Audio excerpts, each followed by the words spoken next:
yaitu mengenai kaitan pembangunan dan lingkungan. Secara definisi, lingkungan merupakan segala sesuatu hal yang ada di sekitar manusia dan berpengaruh terhadap perkembangan kehidupan manusia.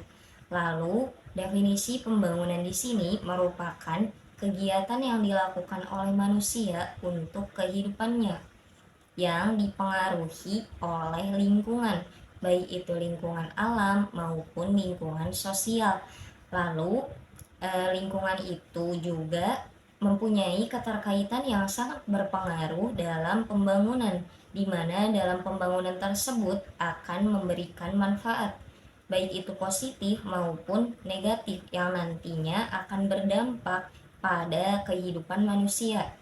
Lalu, tujuan dari pembangunan ini sendiri yaitu untuk mencapai cita-cita nasional dan mensejahterakan rakyat.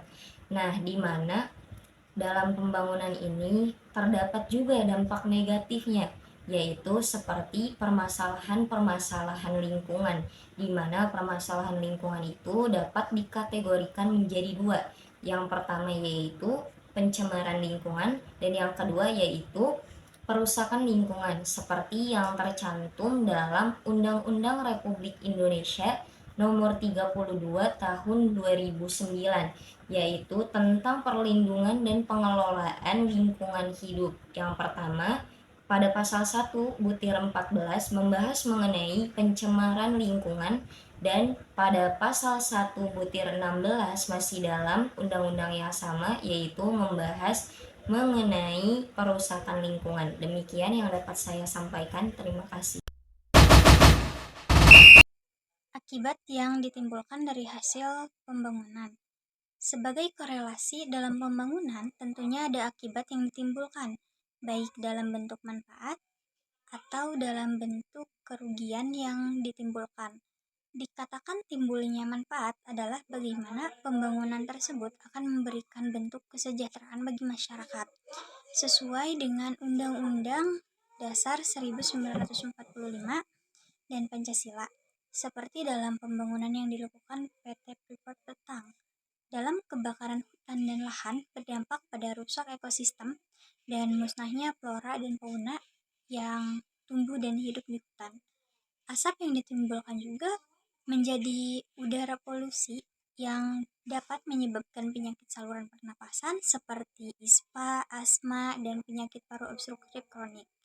Kemudian contoh kasus yang masuk di Sumatera Selatan, Lembaga Lingkungan Hidup Provinsi Sumatera Selatan terus dibanjiri dengan rentetan bencana ekologi dan sengketa sumber daya alam. Pada tahun 2009, kebijakan pembangunan baik yang merupakan warisan masa lalu di sektor pertambangan berdasarkan hasil investigasi yang dilakukan oleh Walhi Sumatera Selatan, setidaknya di Kabupaten Lahat terdapat hampir 20.000 hektar kawasan hutan yang saat ini telah dijadikan sebagai kawasan penambangan terbuka oleh beberapa perusahaan. Salah satunya itu PT Bukit Asam. Kuasa penambangan tersebut tersebar di beberapa kecamatan, diantaranya Kecamatan Merapi Barat, Merapi Timur, Merapi Selatan, Gumai Talang, Kikim Barat, Kikim Timur, dan Pulau Pinang. Parahnya, kuasa penambangan di dalam kawasan hutan tersebut itu hingga saat ini tuh belum mendapatkan izin pinjam kawasan sebagaimana diatur di dalam Undang-Undang Kehutanan Nomor 41 Tahun 1999. Yang ketiga, ada upaya dalam pelaksanaan pembangunan. Nah, berkelanjutan bagaimana kita menyikapi terhadap lingkungan yang merupakan faktor utama dalam proses pembangunan. Nah, proses pembangunan itu adalah bentuk harmonisasi antara pembangunan itu sendiri dalam pencapaian tujuan pembangunan nasional. Ya, nasional lingkungan sangat berpengaruh terhadap kehidupan manusia, di mana lingkungan merupakan akan dapat membentuk psikologi bagi kepribadian manusia. Nah, lingkungan juga mempunyai keterkaitan yang sangat berpengaruh dalam pembangunan, di mana dalam pembangunan tersebut akan memberikan bentuk manfaat positif maupun negatif yang memberikan dampak yang secara langsung maupun secara tidak langsung sangat akan berpengaruh bagi kehidupan manusia. Nah, pembangunan dalam hal ini berupa kegiatan usaha maupun kegiatan untuk hajat hidup orang banyak, membutuhkan faktor lingkungan membutuhkan faktor lingkungan baik maupun lingkungan alam maupun lingkungan sosial sebagai unsur produksi baik secara langsung maupun tidak langsung. Nah, permasalahan lingkungan tersebut menyebabkan menurunnya kualitas lingkungan hidup yang membawa dampak negatif bagi masyarakat Indonesia.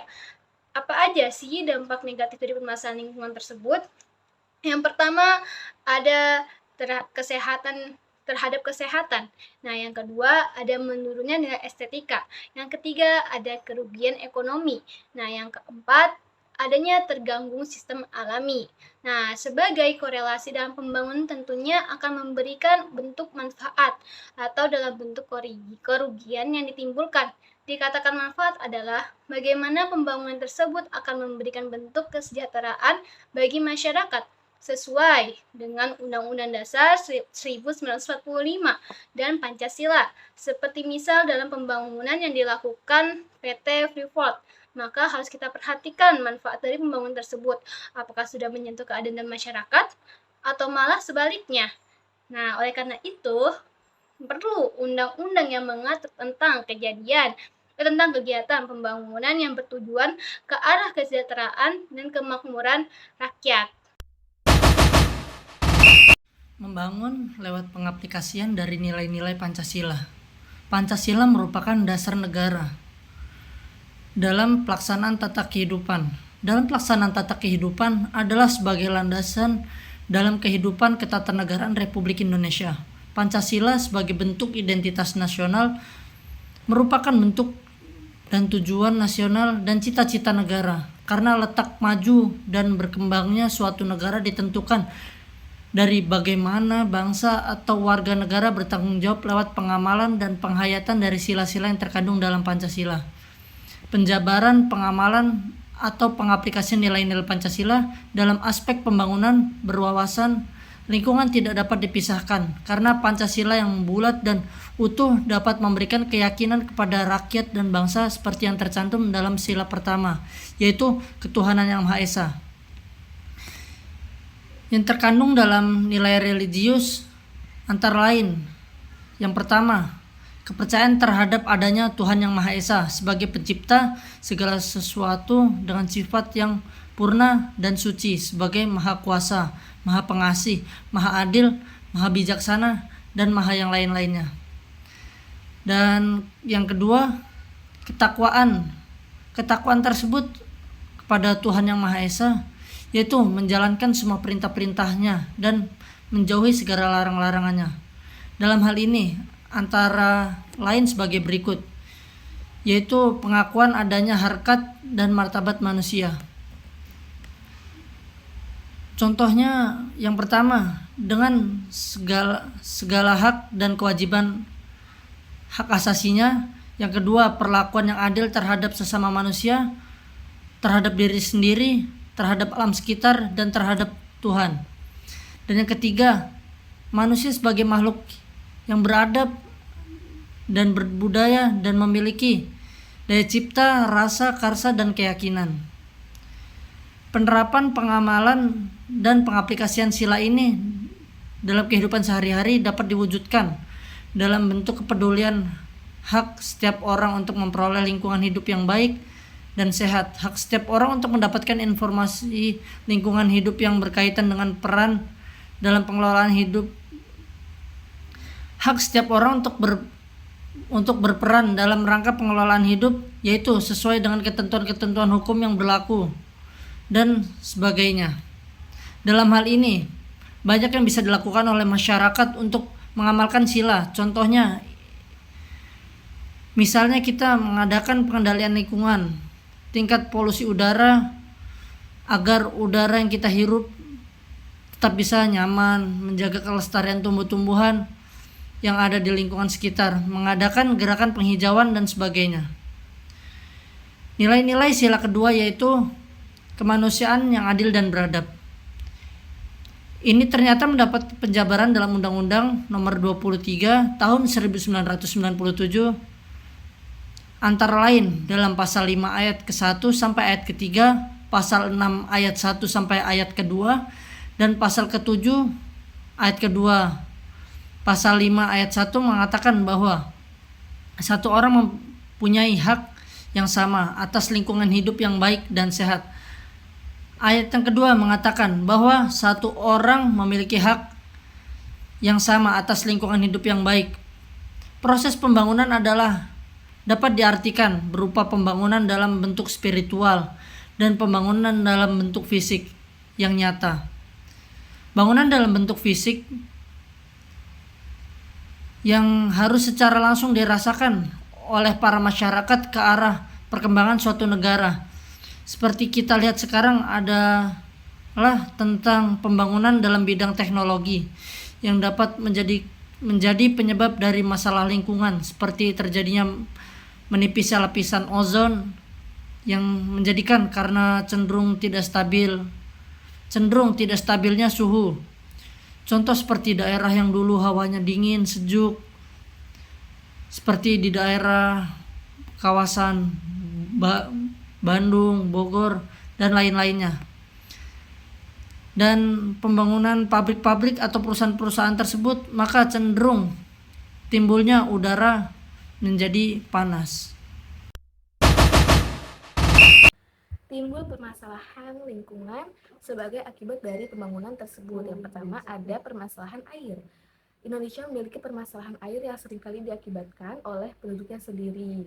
Nah, ada beberapa permasalahan air yang banyak terjadi di Indonesia. Yang pertama, ada permasalahan sungai.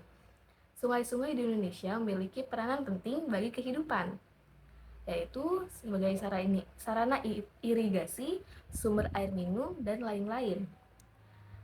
Sungai di Indonesia banyak tercemar oleh berbagai limbah, diantaranya yang pertama ada limbah domestik, yaitu limbah rumah tangga berupa deterjen, tinja, dan sampah. Yang kedua ada limbah industri berupa berbagai zat kimia dan logam berat yang berbahaya dan beracun. Yang ketiga ada limbah pertanian seperti sisa pestisida dan pupuk. Ada beberapa upaya penanggulangan pencemaran air yang dapat dilakukan. Yang pertama dengan membatasi, yang kedua dengan mengawasi, dan yang ketiga dengan mengendalikan. Materi yang kedua ada hutan dan permasalahan.